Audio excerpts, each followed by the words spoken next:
नमस्कार छात्रों, स्वागत है आप सभी का आईपी स्टडी वीडियो लेक्चर श्रृंखला में। आज जिस विषय का हम अध्ययन करेंगे वह है संवाद लेखन। संवाद लेखन देखिए, सामान्य रूप से जब हम आपस में बातचीत करते हैं तो वह क्या होता है, संवाद होता है। उसको जब हम लिखित रूप देते हैं तो वह संवाद लेखन कहलाता है। देखिए, इसके द्वारा जब यह विषय हम अध्ययन करेंगे तो आप संवाद लेखन किस प्रकार से करना है वह आप सीख पाएंगे। आरंभ करते हैं जो आज का हमारा विषय है। संवाद का अर्थ है बातचीत या वार्तालाप। जब हम आपस में बातचीत करते हैं या आपस में जो विचारों का आदान प्रदान करते हैं उसे हाव भाव के साथ जो लिखित रूप दिया जाता है वह संवाद लेखन कहलाता है। वार्तालाप में संवाद का विशेष महत्व होता है। अच्छे संवाद व्यक्तित्व को प्रभावशाली बनाते हैं। जो अच्छा संवाद होता है वह हमारे व्यक्तित्व को क्या करते हैं, प्रभावशाली बनाते हैं, उसमें निखार लाते हैं और तरक्की में सहायक होते हैं। आप जहाँ भी देखेंगे जो अच्छा वक्ता होता है या भाव को अच्छे से प्रकट नहीं कर पाता, उनमें आप देख पाएंगे कि आपको जो भेद है वह नजर आएगा। संवाद लिखते समय निम्नलिखित बातों का ध्यान रखना चाहिए। जब हम संवाद लिखें तो कौन कौन सी ऐसी वो विशेष बातें हैं जिनको हमें ध्यान रखना चाहिए, आइए जानते हैं। संवाद छोटे एवं रुचिकर होने चाहिए। संवाद जो है वह छोटे हो और ऐसे हो जो पढ़ने वाले को रुचिकर लगे, जो पढ़कर जिन्हें आनंद की अनुभूति हो। संवाद पात्रों के अनुकूल होने चाहिए। यह बहुत ही महत्वपूर्ण विषय है कि जो संवाद है वह पात्र अनुकूल होने चाहिए। देखिए, एक पढ़ा लिखा व्यक्ति बोलता है और एक सामान्य व्यक्ति जब बोलता है तो उनके बोलने में क्या होता है, भेद होता है।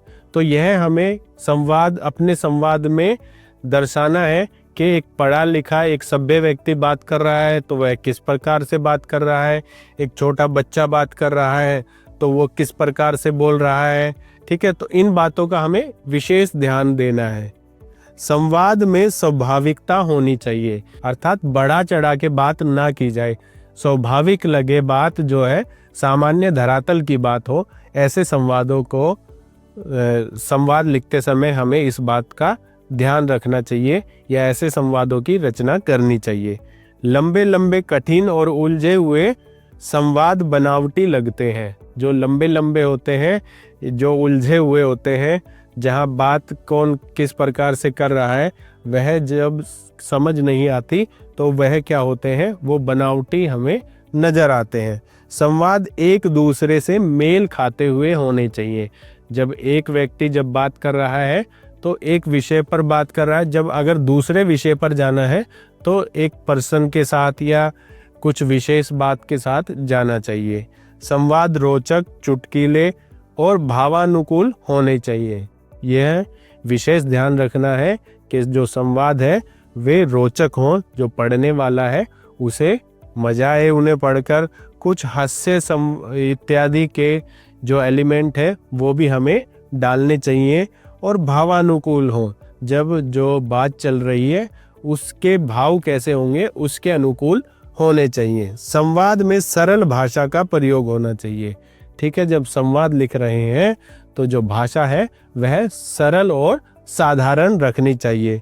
संवाद परिस्थिति के अनुरूप होने चाहिए। किस प्रकार की परिस्थिति है, कैसे कोई घटना चल रही है, उसके अनुसार संवाद होना चाहिए। आइए अब कुछ उदाहरणों के माध्यम से ये हम समझते हैं। जैसे यहाँ पर दिया गया है, बढ़ती हुई महंगाई को लेकर दो मित्रों के बीच में संवाद।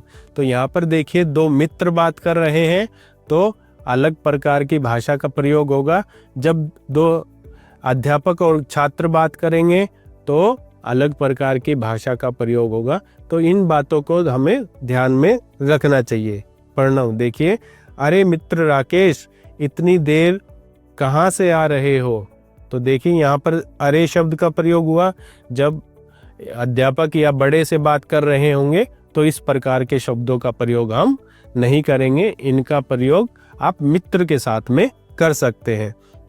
अब इसके उपरांत राकेश का देखिए उत्तर, अरे भाई क्या बताऊं, खाने पीने का सामान लेने गया था।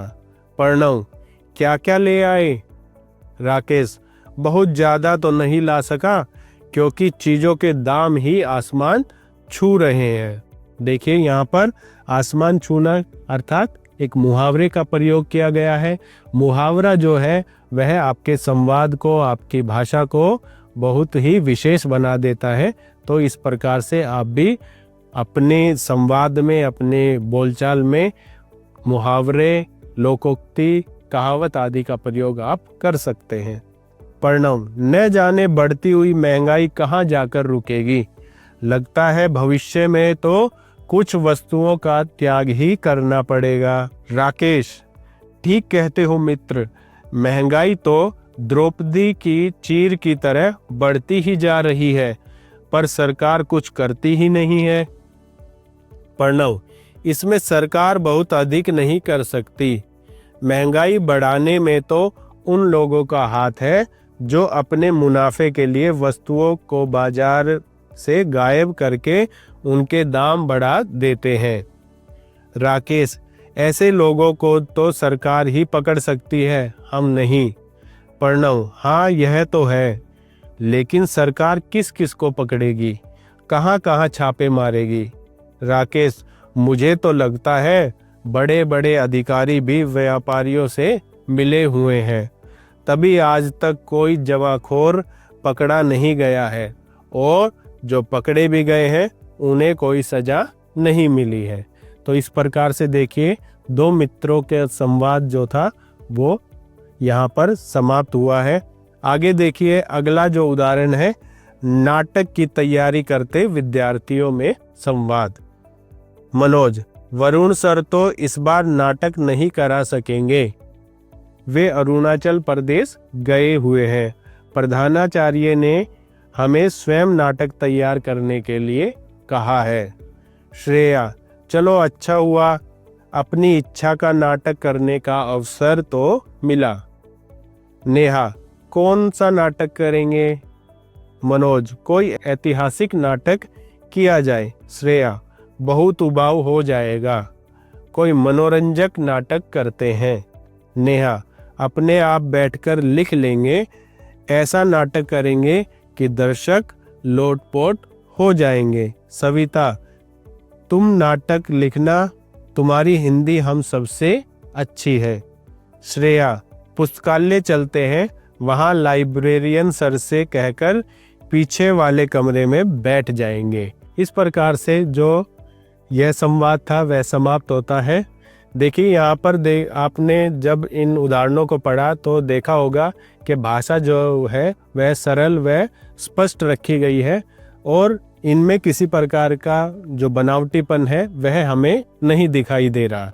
तो आप भी जब अपने संवाद की रचना करें तो इन बातों का ध्यान रखें। इसी के साथ आज की कक्षा समाप्त करते हैं। आशा करता हूँ जो आज का विषय था वह आपको अच्छे से समझ आया होगा और भविष्य में संवाद की रचना करते समय आपके लिए यह सहायक होगा। मनोयोग से ध्यानपूर्वक सुनने के लिए आप सभी का बहुत बहुत धन्यवाद। जल्दी मिलते हैं नए विषय के साथ अगली कक्षा में।